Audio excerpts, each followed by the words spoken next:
Welcome to the Steady On podcast, where God's hard truth meets your hard story. I'm Angie Bauman, and this is episode 113, Finding Discipleship. And along with me today is my new ministry friend, Courtney Lowman. Courtney radiates joy. She is passionate about serving women and helping them become more inspired in their walk with God through actively seeking discipling relationships. At the time we recorded this episode, I was in the process of creating an internship for Steady On Ministry.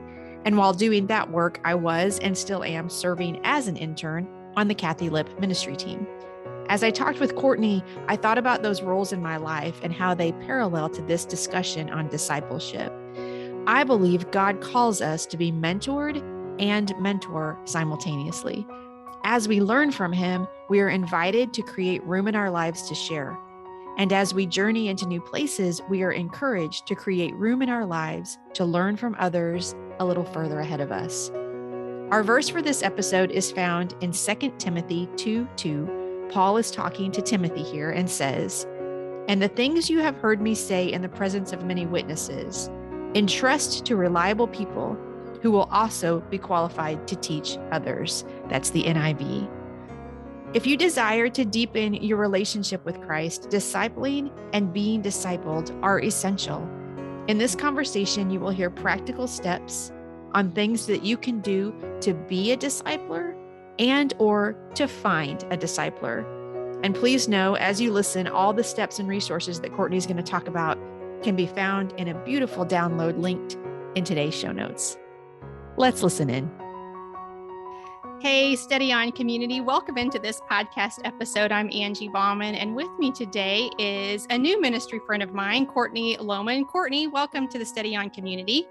Hi, thank you so much for having me. I'm so excited to have this conversation with you. I was on Courtney's show a few weeks back when we're recording this, and I'll link that episode so you can hear that in the show notes today. But it was such a delight to get to know you then, and I'm so grateful for you to come back and spend a little bit more time with me and bless my community, our community, with your wisdom and your passion. Courtney's a speaker, a podcaster, a Bible teacher, and a former missionary. I got that off your website. What's that about? Tell me about that. I served 2 years in France with the International Mission Board and was focused on students and then musicians, club owners, and bar owners in the area, getting to know the musicians and playing shows in those venues. So my pastor said I was clubbing for Jesus in France. But that sounds like a really tough assignment. Actually. Oh, it was. I lived a 5-minute walk from the beach on the Mediterranean. So it was really tough, but I learned a lot while I was there about myself and about others.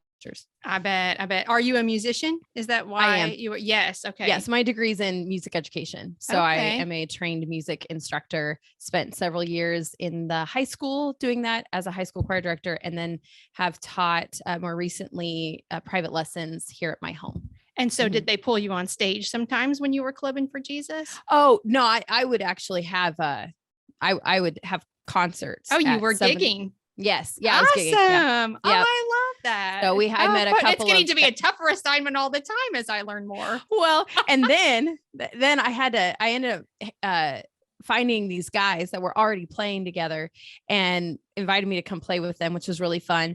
And they practiced down in one of the guys' basements. So it was literally this 3 foot by 2 foot door that in the bathroom. So you had to go into the bathroom, close the door, and then go through this door to get underneath a basement that was like clay. And that's where we practiced so that the drums were quieted by the clay. Yeah, exactly. Yeah. It was a perfect place. And so I was able to play with them a couple times. And then in France, they actually have a day, which is like the day of music. And people just come and play on the streets. And all over in Paris. I lived in Marseille, which is in the south of France. And so any town in France on that day is going to have music happening on the streets from sun up to sundown, or well past sundown, to be honest. Yes, yeah. Right. Yeah. Mm-hmm. To the wee hours, I would bet. Wee hours for sure. Yes. So here's where my mind is going right now, because I'm like, this is a wonderful, there's a novel in this. Like the young girl goes to France to be a missionary. and she meets up with these guys and she joins the band, but then she becomes this celebrity, like, and she has this huge following and all that. But then the tension of, what's my motive here? Am I trying to get a music career? Am I trying to get people for Jesus? Okay, somebody, you got to write this book. That's right. And ask me, I'll help you with all the research. I'm not going to write it because I'm not that great of a writer, but I will absolutely give you all of the background that you need. Somebody is taking notes right now. That's right.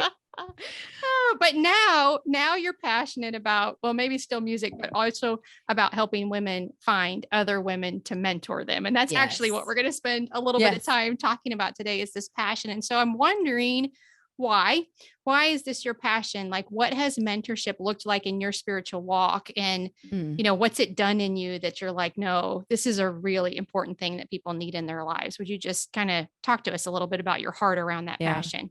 Well, believe it or not, it's not completely disconnected from France. So I do believe it. So keep taking notes, my novel writer friend. That's right. For me, I was a pastor's kid. And so me too. Hey, PKs unite. Yes.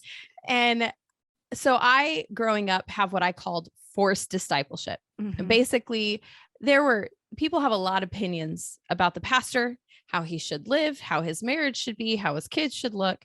And my hope is that the church is moving away from that, understanding that the pastor is really, truly, like, he's just a person, and he's a person with a calling on his life, just like we all have.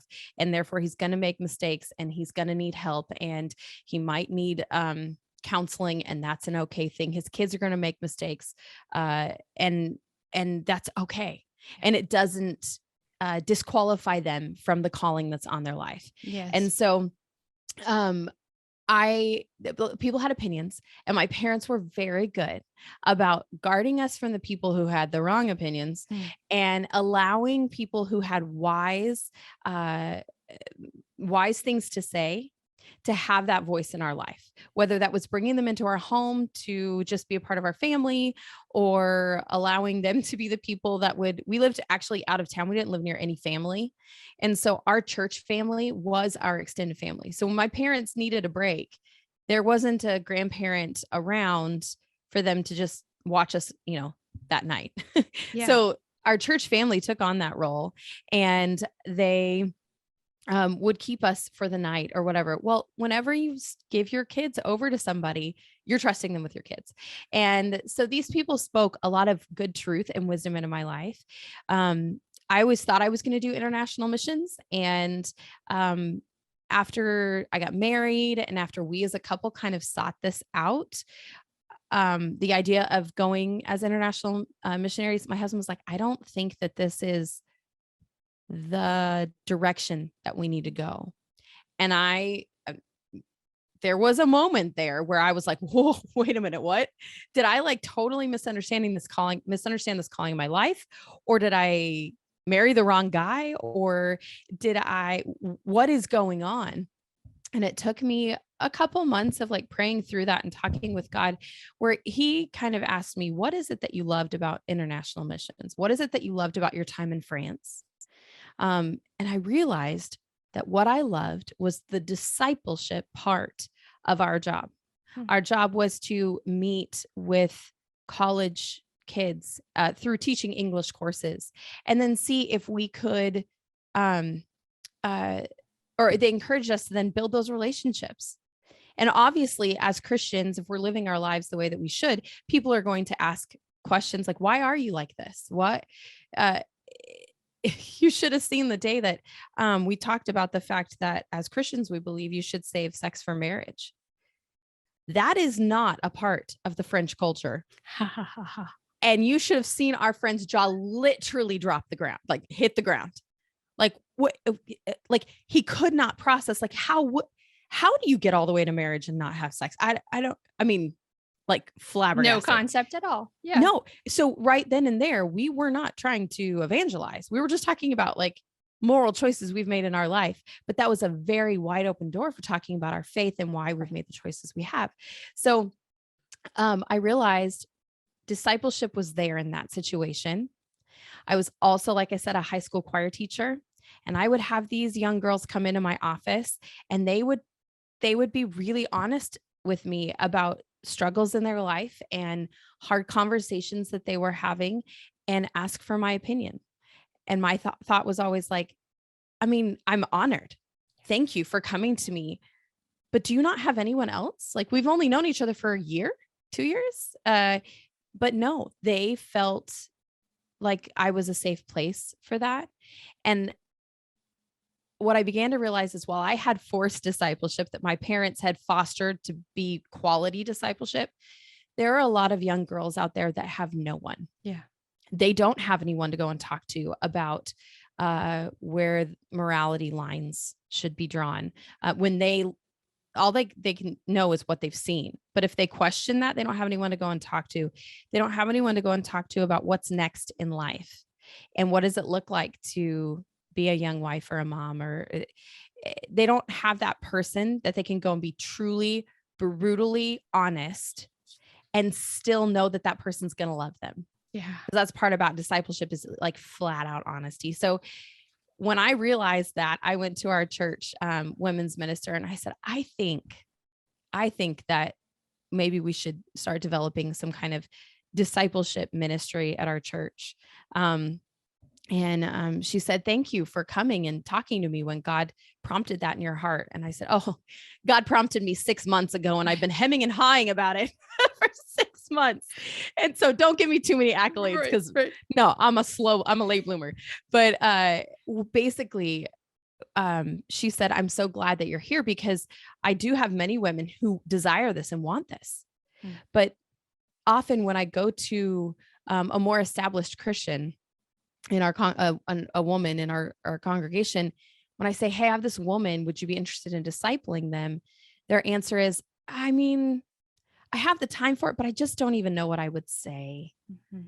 And they felt ill-equipped. Mm-hmm. And so that began this desire in my life to, number one, mentor younger women, but also to help women feel equipped to go out and disciple others, whether you are in your 20s and you're hanging out in the dorm and you've got other girls around you, or if you're in your 30s and 40s and you're a young mama, or if you are in your 50s and 60s, an empty nester thinking, what do I do with this time? I'm telling you right now, there are like a handful of girls out there waiting to know how you raised your kids, how you have your marriage is still together, 30 years later, how it is that you have stayed faithful to your relationship with Christ through the hard things in life. So really, it just came out of that. God gave me that blessing, and I want to help others find that blessing as well. I love that. I love that. What a beautiful story, and what a beautiful heart for how the Lord has like kind of pulled you along maybe on this road just a little bit. Yeah. No, and I appreciate your honesty around that, because sometimes he's so patient with us. Mm-hmm. And he, I think he's so gentle and kind too, because he really lets a calling even unfold at the pace that we, that we can handle. Because like Amen. You said, like to go from, I think I'm going into international ministries, to like the next day, try to go to your church and start, like, that's a process of like, oh wait, I understand the heart of the calling now. And it can be, but I don't know about you. I don't get there very fast sometimes. Well, and I have to tell you that God is faithful to fulfill in my opinion, the full calling on your life. So for me, what happened about a year ago is, so I have the Journey of Ruth podcast where we talk about discipleship, and we've been doing it for 2 years now. And right at the 2-year mark, I looked at our stats to see, what was happening and who was listening. And here I am, this person that's always thought I would be an international missionary. And I'm here in Phoenix, Arizona with my 7-year-old, my 4-year-old. I say I'm a full-time mom, part-time podcaster and speaker. And God showed me this beautiful picture, almost brought me to tears, but I pulled up the stats, and it shows like a globe of the world. And it showed that the podcast has been played on every inhabited continent in the world. And he just said to me, Look at Here how is you're your in international missions. Yeah. I'm like, God, won't you do it? Like, won't you fulfill that call that you put on my life? It didn't look like what I thought was going to happen. Gosh, it never does. It never does. It never does. It's not the calling we misunderstand. It's the expectations we have about how that calling is going to manifest.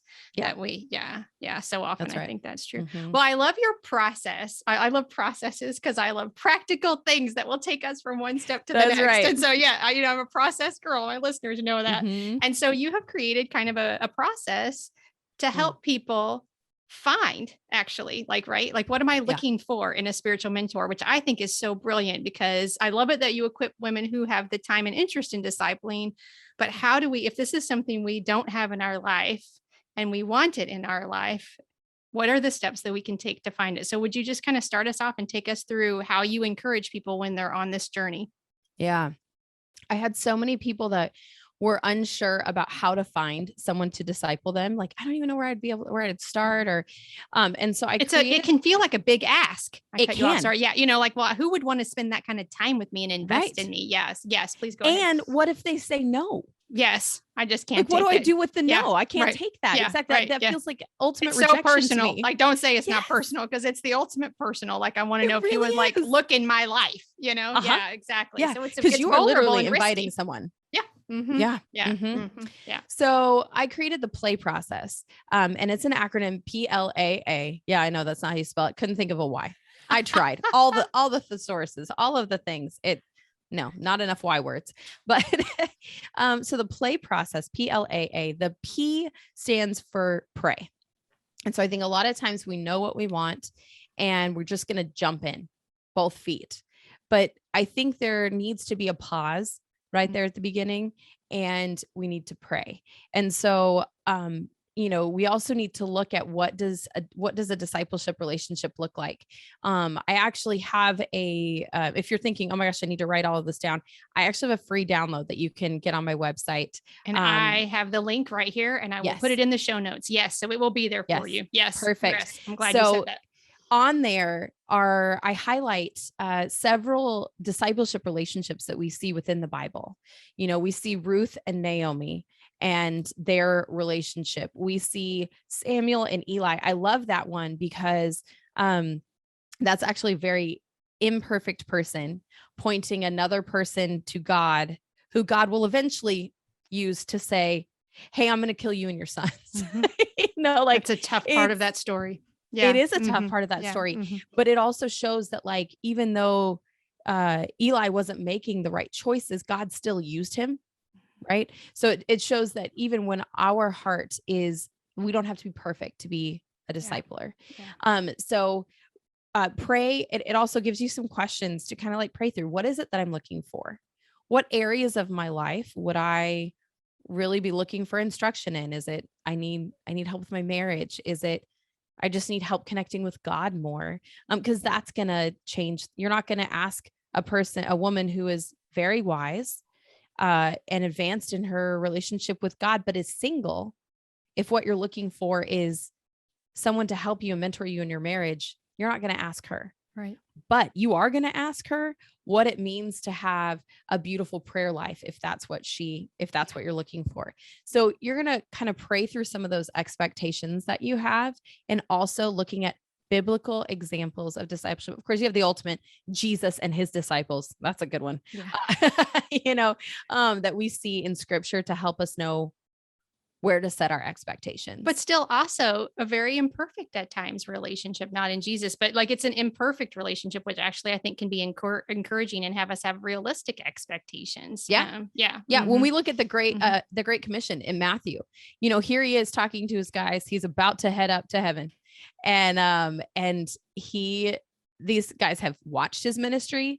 They have seen him crucified. They have seen him raised from the dead. They have talked to him for 40 days. And now he's like, all right, time to go to heaven. Right. So meet me on this mountain in Galilee.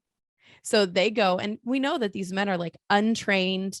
They're not unskilled, because they all, have these different jobs, but they're untrained. They're uneducated.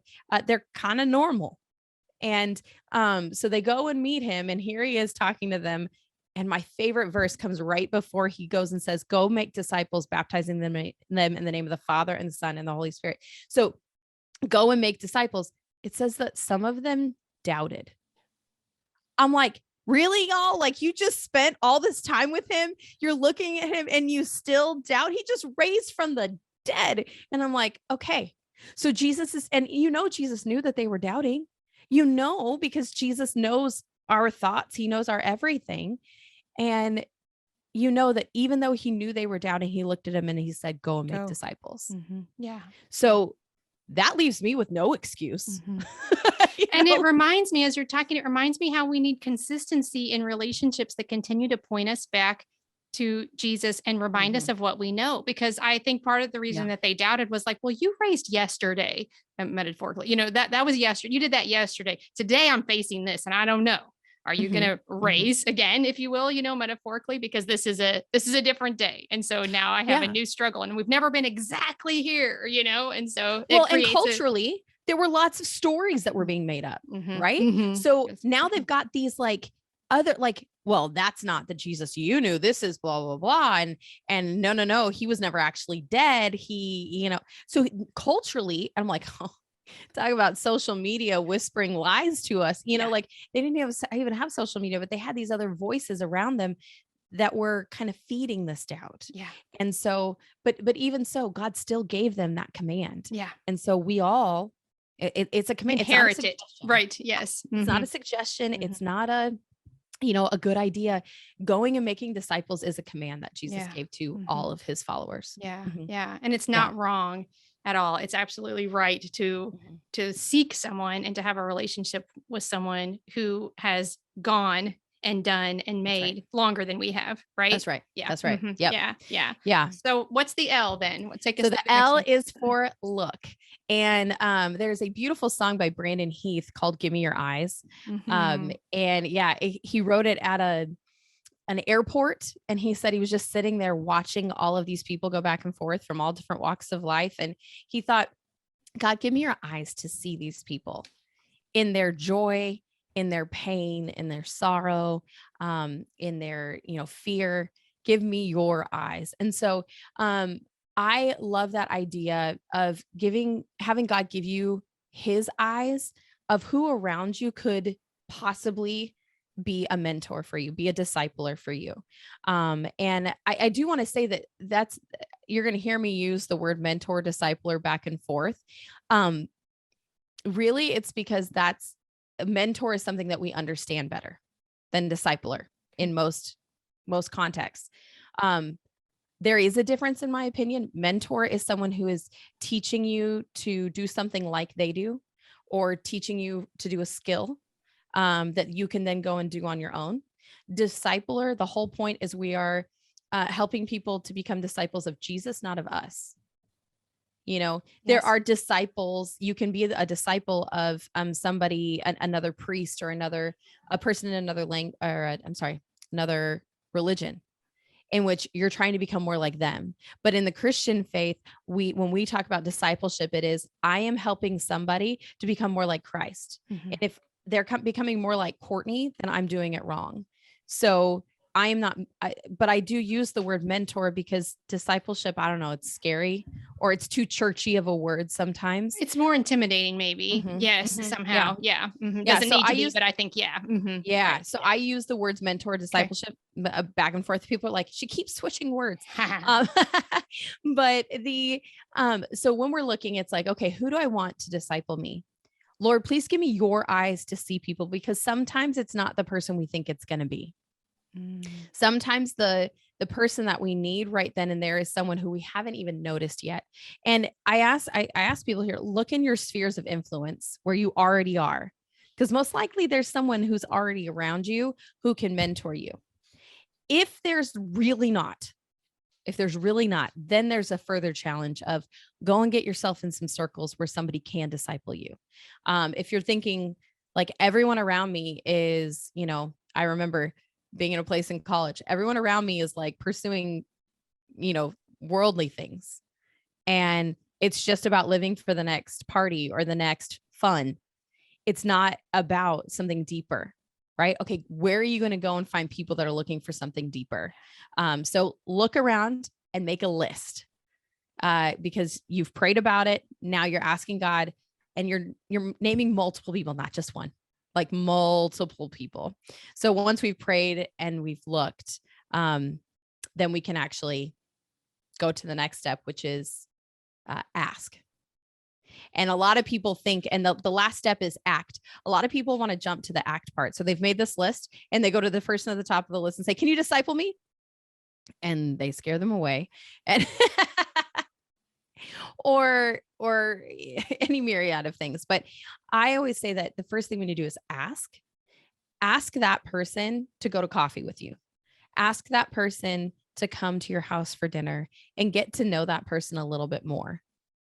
I remember the first time I wanted somebody as an adult to disciple me, I went to her and I met with her and I was convinced that like we were going to have this great discipleship relationship. And what I learned was she was just too busy. She had a lot of stuff on her plate. She is now one of my disciplers for sure. But it took several years to develop that relationship. And it wasn't like I was like, I'm going to, stay in your sphere of influence, because she was at my church. Right. So we were together in a lot of areas. But my first meeting with her, I walked away going, oh, I didn't ask her to disciple me. I just asked to meet with her and have coffee, but it was very obvious that she didn't have the time at that point in time for what I really was hoping we could have. And how did that feel then? You said she's a discipler now. How did that feel then? Like when you had the coffee and you're like, this isn't the right fit right now. I was confused. Okay. Yeah. I was like, okay, that's interesting. And maybe there was a little bit, I felt a little, no, it was just I had my expectations. Yeah. Right. Mm-hmm. So it was expectations that went unfulfilled. Mm-hmm. Mm-hmm. She didn't know that was my expectation when I was going in. And had I asked, I never flat out asked her either. So I will say that, just as we were talking about ministry and her position at the church, it became obvious that she had a lot. Mm-hmm. So then I have two choices. I can like flat out ask her, hey, I kind of came in hoping you would disciple me. In which case she could say yes, or she could say, I just don't know that I have the time. Mm-hmm. But maybe it was the Holy Spirit. Maybe it was my own fear, mm-hmm. that, fear of rejection. I was like, I think she's too busy. Mm-hmm. Now I do say that you can say that about anyone. So don't say that for everybody. She's too busy. She's too busy. Mm-hmm. She's too busy. Mm-hmm. Because everyone's too busy. Mm-hmm. Mm-hmm. Right. But at least give them the chance, because maybe they want that ability to pour into your life. And they just need to be given the chance. Yes. Mm-hmm. And they can make that space, and they would love to make that space in their life. There's not right now because they weren't asked yet. Right. So, yeah. So as far as like the next step, it really is about getting to know that person. And you may already know that this person that you're going to ask, it may be somebody you know really, really well. Mm-hmm. So this part is kind of like you can adjust it as you need to. Yeah. If you already really know them, don't be like, well, now I have to take them out to coffee. Mm-hmm. Right. But if you only kind of know them, let me ask you on a real date now. Yeah. Right. Yeah. Let's make this Facebook official. Yeah. Right. Yeah. That's right. No, but like if you feel like you still need to get to know that person, mm-hmm. Have coffee with them or spend a little more time before you ask them to make that commitment. I'm going to pause you right here for a second, because as I listen to you talk, I understand better. I feel like I'm understanding better why so many of us don't have this in our life, because this is a process that takes mm-hmm. patience, mm-hmm. and there's quite a bit of risk in it. Mm-hmm. Because I think even if you would have asked her straight out, I don't know her, I'm just creating this scenario, right? Like, I mean, if you would have asked her straight out, she might have come back to you with, I've never done that before. Mm-hmm. What does that look like to you? I don't know that she would have, but somebody might, they might not feel equipped. And like you said earlier, you might scare them off. It might not be because they don't want to, but their initial reaction may be to protect themselves, right? And not be like, open themselves up to this. And so this is tricky. I think so. The thing I want to, I guess, just add to your encouragement, because I think this is so encouraging, is that give yourself some grace and space. That's right. This is worth it. You're worth this. You're worth the Yes. time it takes to get to find the right person. Yeah. And they're worth the time it takes, because you want someone that, that imperfectly does this with the right heart. Right. I mean, like that, you know, that comes. Yeah. So, and just because they've never done it before doesn't mean they're not the right person for you. That's right. And I think that we say these things to ourselves. Our first response sometimes is like, I can't. Yeah. There's no way I can fit that in my It's schedule. self-protecting. Guard up. Yeah. That's what it is. Yeah. Yes. Yeah. Or there's got to be somebody else. You can ask somebody else. Yeah. And what I hear God saying is, yes, there is somebody else. There's always somebody else. Yes. But you may be the best person. Yeah. Yeah, you're right. They can find somebody else to disciple them. But you, without knowing it, may be the person to speak directly into something in their life that only you can share, because you have that life experience. Or God is about to take them into a place where you have been in something very similar. And you're going to get to walk alongside them as they go through that, encouraging them because you've seen the other side. And sometimes we think that because we've gone through these struggles that it disqualifies us, when really what we see in 2 Corinthians is that that Paul says, you know, because I'm weak, I am strong. And that's all 2 Corinthians is about, is Paul defending himself. People saying, man, Paul, you've been through too many things. You know, you've been through too much, and there's no way you can be effective because of all the things you've been through. And I'm like, oh, I'm sure that is a lie that Satan has used in so many of our lives. You can't be effective. But then Paul's like, no, actually, those things that you think disqualify me are what make me qualified, because it's in my weakness that God can show his strength. And so one of the beautiful things is when we say that, yes, that I am willing to disciple somebody, when we step out in faith, first of all, you will grow in your relationship with Christ. There's nothing, it is scary. The first girl that I ever discipled, I was pretty sure I was going to mess her up. And is she okay today? Oh, she's great. And I have a wonderful dad who's like, Courtney, you don't have that power. Yeah. And I was like, thanks, Dad. Thanks for the reminder. But that's so good to remember. Yeah. Like God will watch over this relationship as it forms. Right. Yes. God will have grace with me and anything that I say that's wrong. And anytime that she said, well, what about this? And I didn't know the answer. Guess what? Both of us were doing for the next week. Yeah. We were both looking in scripture, looking in books, looking on the internet to figure out what the answer to that question was. Yeah. And then we would be able to come back together and say, well, what'd you figure out? Well, I figured out this, and you figured out this. And we got a more whole picture, because the way that she looked at it was different than the way I did. And so discipleship, part of the reason why it's so scary is because people think of it as a teacher-student relationship. Yes. And that's just not what it is. Yeah. I mean, yes, that's what we see in the Jesus and his disciples. Mm-hmm. There's no one that's going to be discipling Jesus. Right? No, that's not the imperfect part of that relationship. No. And it's not like, you know, we're like, oh, you know, Jesus, you're trying to become more like yourself. No, there's with the, you know, discipleship, we're looking at Ruth and Naomi. Naomi's trying to figure out her own grief. She's trying to figure out how to love this God that just took her husband and her 2 sons. And then Ruth's like, yeah, I'm coming too. And she's like, really? Like, go home. And Ruth's like, no, I'm coming. And then Naomi is able to allow her to see Boaz for what he was, help her understand who Boaz was to her. And she's able, even in her grief, to help Ruth see what's next. Yeah. And so she's coming from a completely broken place. Yeah. Ruth, almost in her innocence, like, I want to love your God, is kind of saying to Naomi, I'm watching what you do. I'm watching how you react with your God. And I want to learn the same thing. And Naomi's like, oh man, you're watching what I do. Are you sure? And I would almost suggest, I would suggest too, that the enthusiasm in that story, in that part of the story where the younger Ruth has for the God, is something that helps the older woman heal and reconnect to a God to which perhaps she was disgruntled and bitter, Yeah. right? She says that to herself, and she changes her name. Exactly. She's so bitter. Right. Yeah. And so I think there's something to be said from, to seek this out. You're doing this for you. Yes. Because you need this mentoring. Yes.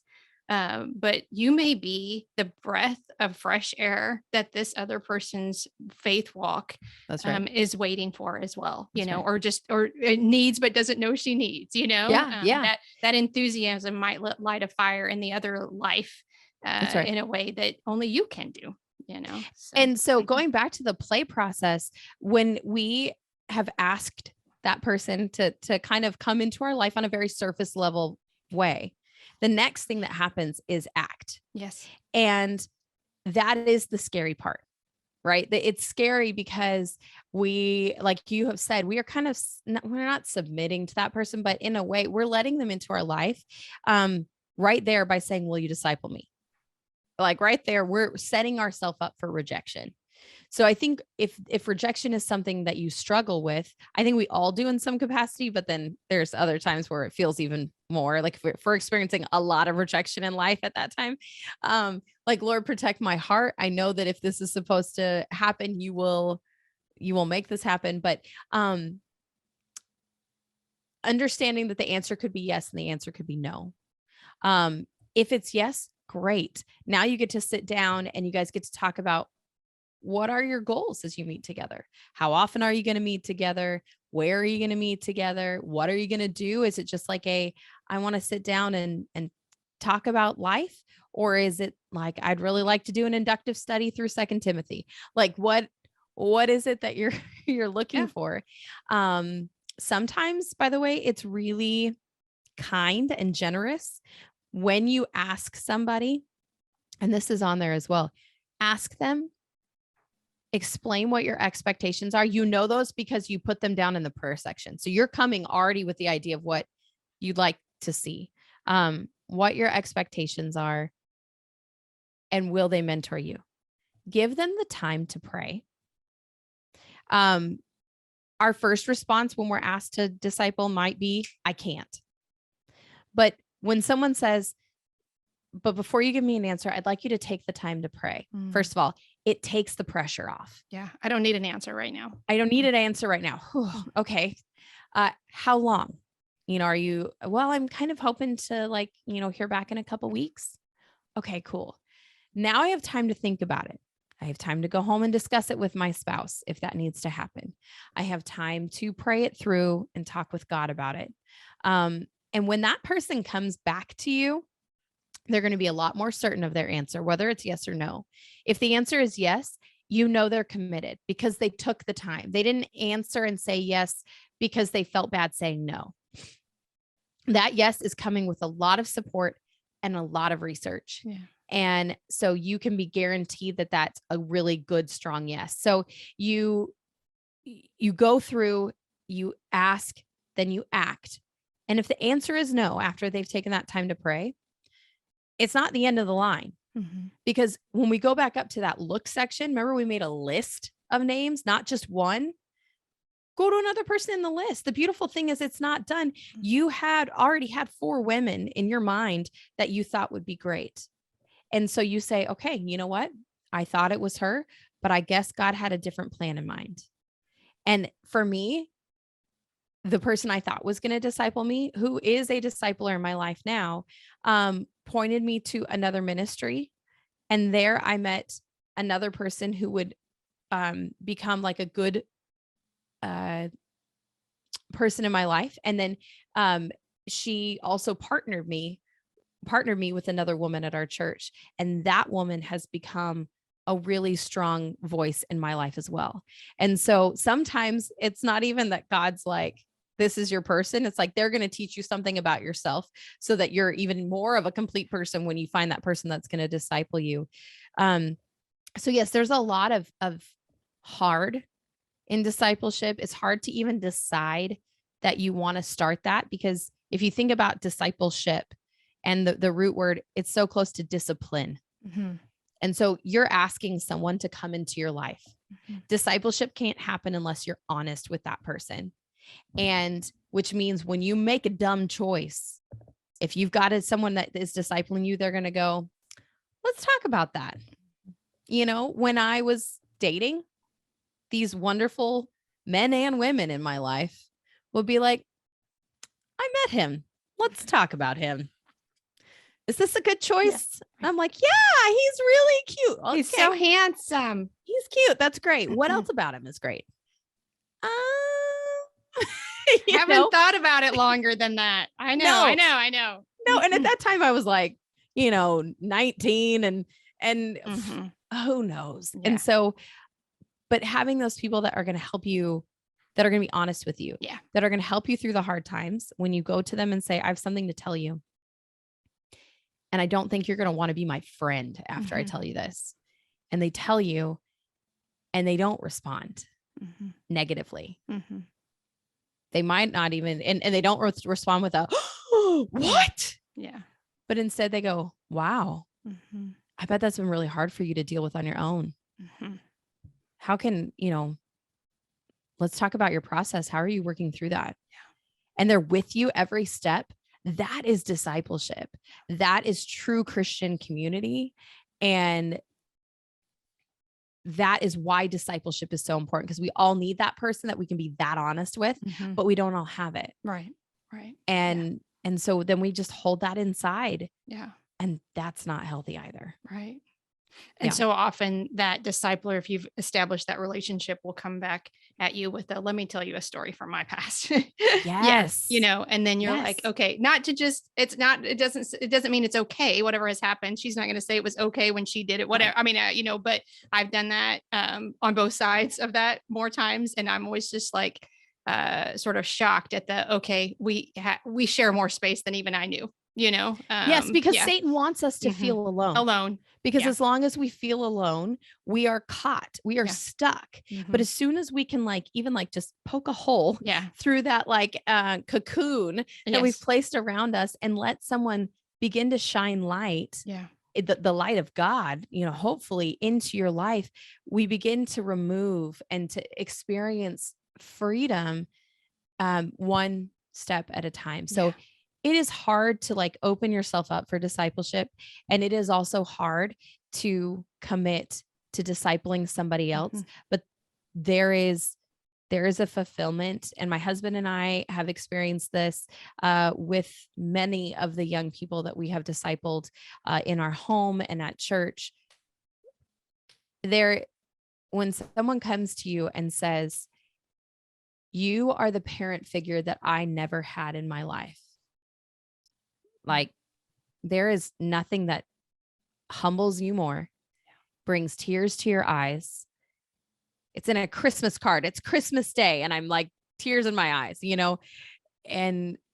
but there is nothing that humbles you more than that, because that the Lord is using you, to have an impact in that person's life. And all you have to do is be willing and be open, and God will use you. I love that. I want to just remind you, friend, that Courtney has created not just this process, but a beautiful download that is that takes you through this process. And I'm going to link that in today's show notes so that you can download it, see it, share it. And that's awesome. Hey, I want to ask you, as you work in this area of mentorship and discipleship, is there a particular verse? I know the story of Ruth is very important to you. Is there a particular verse or passage that is just something that continues to say, oh yeah, this just stirs that passion in me again and again? Do you have a favorite one you'll point us to? Yeah. Well, I want to encourage those of you that are thinking about discipling to go and read Titus chapter 2, because it tells older women what they should teach younger women. And it doesn't mention theology. It doesn't mention Bible study skills. It mentions very normal things like how to honor your husband and how to be a good mom and how to take care of your home. These are the things that God wants older women to teach younger women. So first of all, there's that in Titus 2. But 2 Timothy chapter 2, verse 2 is, I think, the beautiful picture of what discipleship should be. So Paul is talking to Timothy and he says, the things which you have heard from me in the presence of many witnesses, entrust these to faithful men who will be able to teach others also. So discipleship is should be this reproducible action. And that's why discipleship is not about, hey, you have to go get a seminary degree and then you need to be able to, there's all these fancy church words. It's not about that. It's about walking alongside one another and helping each other become more like Jesus, living life with each other. Sure, that means opening up scripture. Sure, that means praying with one another. That means holding each other accountable. That's what it means, because that's what scripture asks us to do. But then that person that you're discipling, there's an encouragement there that hey, we've been doing this together for a while and I don't want to stop, but I'm going to encourage you to start praying that God would give you someone to disciple. And then you're going to ask them, then they get to ask their person to go and disciple. And after a while, if you think about like a family tree, like I'm excited one day to think, I would love one day if everyone that I discipled could tell me everyone that they discipled and then tell everyone that they discipled, and to see the tree. In my opinion, discipleship is the most effective way that we can reach people for the kingdom of God. Yeah. Because it is exponential in its effect. I cannot go and reach 500 people, maybe in my life. I can't disciple that many people, but exponentially through what we see here in 2 Timothy of discipling someone and them discipling, me discipling 2 people and they go out and disciple 2 and they go out and disciple 2, exponentially, we have had an impact on the kingdom of God that way. Amen. Especially in a world right now that it's so much about numbers, right? It's numbers. So many things are measurable with the online world that we live in. And I think sometimes we forget to pull back and say, actually investing in one is how, makes me emotional, is how we change the world. That's how. Yeah. Courtney, this has been so fantastic and encouraging. I'm so grateful to you. Before I let you go, I'm going to ask you the question I ask all my guests, and that is, will you give us a little peek into your life right now and tell us, what are you studying, listening to, watching, reading? Anything goes, something that's keeping you connected to God right now, bringing you joy, peace, anything. Yeah. So I know your audience knows the Enneagram, I believe. Yes. They hear me talk about it from time to time, right. And all the time. Yes. All the time. So I was telling you before we started, excuse me, I'm an Enneagram 2 or 3.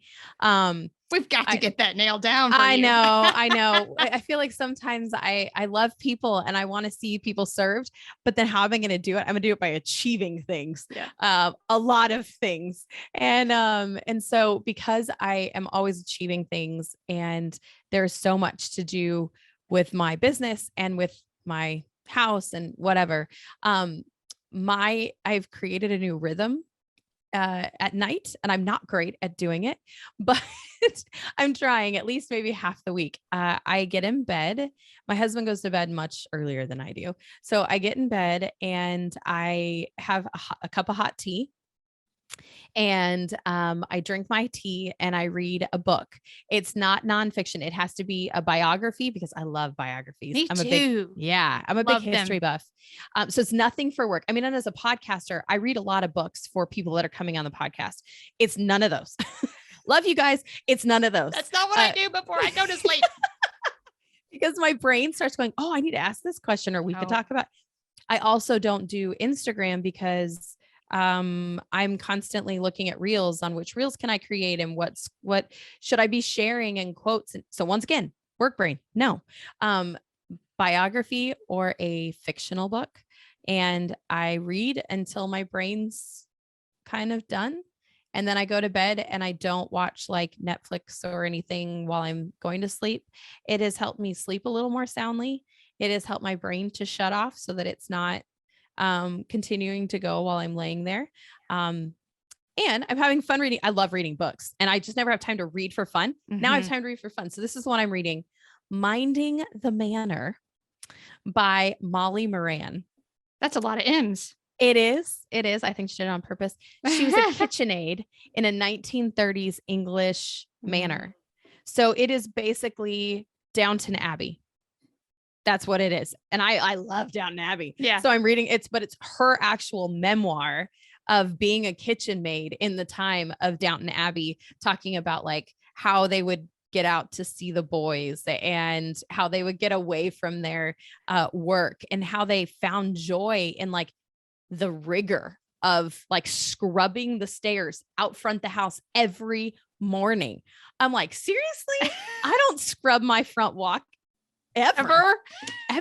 And she had to do it every morning before the rest of the world got up because they didn't want anyone to see the filth from the dirt on the stairs. I'm like, boy, that was another world. And she has at the beginning of every chapter, she has a recipe from that time. And I love cooking. So like I'm looking at some of them going, and my husband's a hunter. So we do a lot of game. So like, it's like, actually, I'm like, oh, that's actually, it's hard to find. So you're kind of feeling like you're in the story now. Except for the scrubbing the entryway or whatever. Yeah. Except for that. Yeah. Except for that. That's not going to happen. No. Not gonna happen. But yeah, I love what I'm getting to read and getting to check some books off my list that have kind of been sitting there for the last few years. So I love it. Thank you again for spending this time with us. I really appreciate your encouragement. And friend, thank you so much for listening today.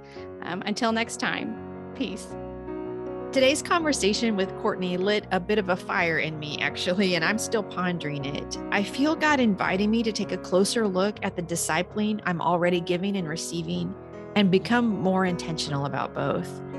I appreciate Courtney's teaching around this so much, and I encourage you to connect with her and learn more, download her resources, check out her podcast. She is a passionate follower of Jesus, and I highly recommend listening to the content she is creating.